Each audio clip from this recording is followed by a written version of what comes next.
Felipe Salto conosco, Felipe que é colunista do UOL, economista-chefe da Warren. Tudo bom, Felipe? Bem-vindo. Boa Boa noite, noite. tudo bem? Tudo certo. Boa Felipe, noite, vamos como é falar que você está? sobre a Lei de Diretrizes Orçamentárias. O relator da Lei de Diretrizes Orçamentárias, o deputado Danilo Forte, aceitou uma proposta alternativa do governo Lula para travar em 23 bilhões de reais o valor máximo. A gente falou sobre o contingenciamento de despesas, né, para 2024 e agora tem essa novidade, Felipe. A lei de diretrizes orçamentárias, ela prepara o orçamento. Então, nós escolhemos, desde a Constituição de 88, adotar uma sistemática que, na verdade, a gente tem três peças importantes nessa matéria de orçamento público.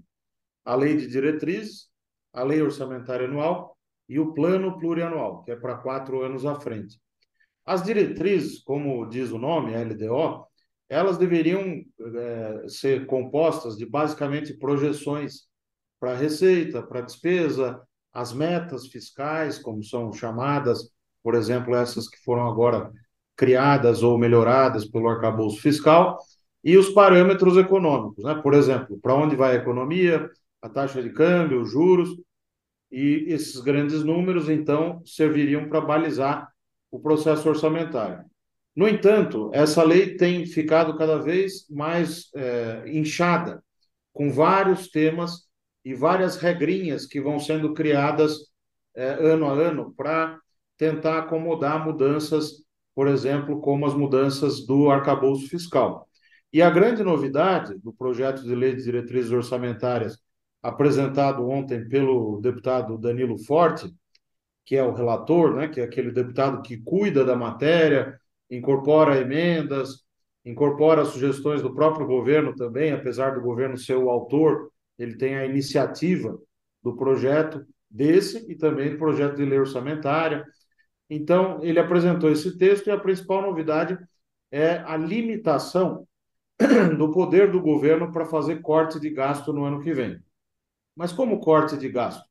Na verdade, o projeto de lei orçamentária, que também está sendo apreciado pelo Congresso, ele prevê lá uma despesa que a gente chama de discricionária, que é a despesa não obrigatória, ou seja, não inclui os salários dos servidores, a previdência, a saúde, a educação.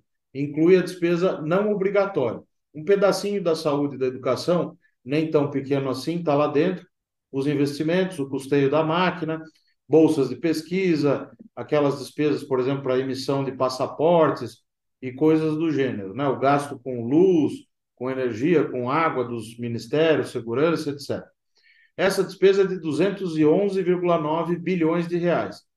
Quando a gente olha o padrão histórico recente, ela está bem elevada. E o governo aposta numa receita também bastante elevada para conseguir cumprir a chamada meta fiscal zero, o déficit zero. Só que a gente sabe que uma parte grande dessa receita não vai acontecer.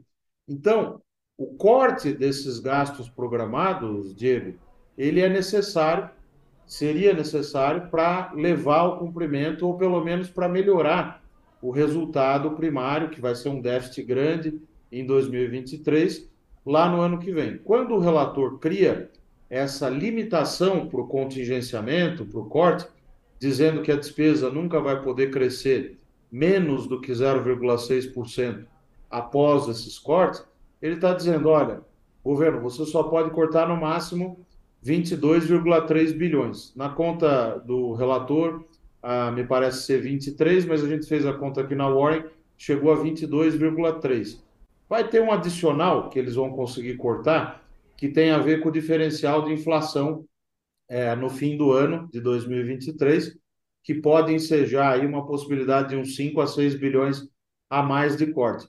Mas é a isso que vai se resumir esse corte do gasto discricionário no ano que vem.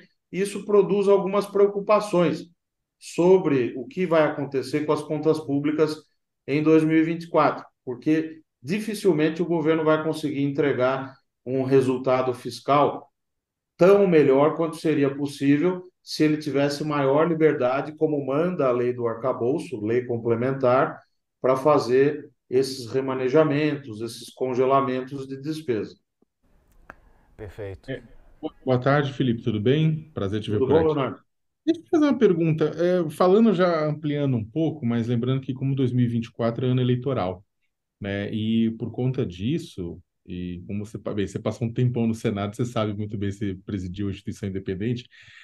Ano eleitoral, parlamentares estão, digamos, extremamente ouriçados, ou para financiar as bases, ou pensando em suas próprias eleições, no caso de prefeitos de cidades grandes, ou financiar a eleição de apoiados por eles, né? Pensando até no apoio que receberão em troca em 2026.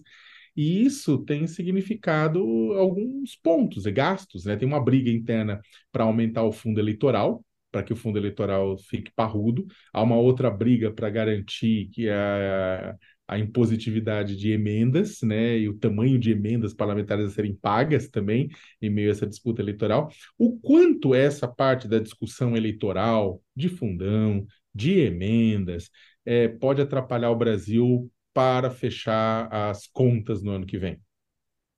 Excelente questão, porque, na verdade, o relator entrou também nesse assunto, né?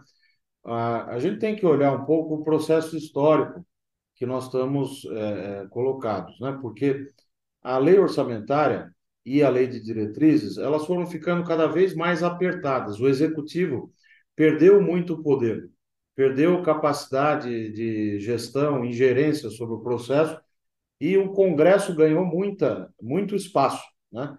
Então, veja, tem 37,6 bilhões de reais previstos na chamada reserva de contingência, que é o nome bonito do recurso no orçamento para as emendas parlamentares. A Constituição Federal, em razão das chamadas emendas impositivas, uma mudança de alguns anos atrás, ela já diz o seguinte: olha, as emendas individuais dos parlamentares e as emendas de bancada não podem ser cortadas. Elas só podem ser cortadas proporcionalmente ao que o próprio executivo cortar na própria carne. Então, existe já essa regra, essa blindagem. O que o relator fez foi estender na LDO, e aí eu falo que a LDO vai inchando cada vez mais, essa mesma regrinha para as emendas de comissão, as comissões permanentes do Congresso, né? Então, isso preocupa, porque o executivo fica cada vez mais de mãos amarradas para gerenciar a política fiscal. E isso não é ser contra o gasto per se. O que nós precisamos ter claro é que o gasto público ele cresceu muito nos últimos anos. Teve aí 4 anos em que o ministro Paulo Guedes, no governo anterior, congelou salários e concursos, mas é um ajuste fiscal que tem vida curta, porque também a máquina pública precisa sobreviver. O que nós estamos aí é diante de uma necessidade de uma reforma mais estrutural. Nós temos que discutir uma reforma fiscal, orçamentária, com vistas a reorganizar tudo isso. Porque daqui a pouco é melhor o executivo falar: Congresso, faça você mesmo o orçamento. A margem de manobra do executivo está cada vez menor e isso é preocupante, sim. Você tem razão. No ano eleitoral, contemplar essa questão da blindagem das emendas de comissão no texto da LDO, quando a gente analisa que ano que vem é um ano eleitoral, é bastante sintomático, né? Com toda certeza. Felipe Salto, obrigado por hoje, meu amigo. Um ótimo final de semana para você. Eu que agradeço para vocês também.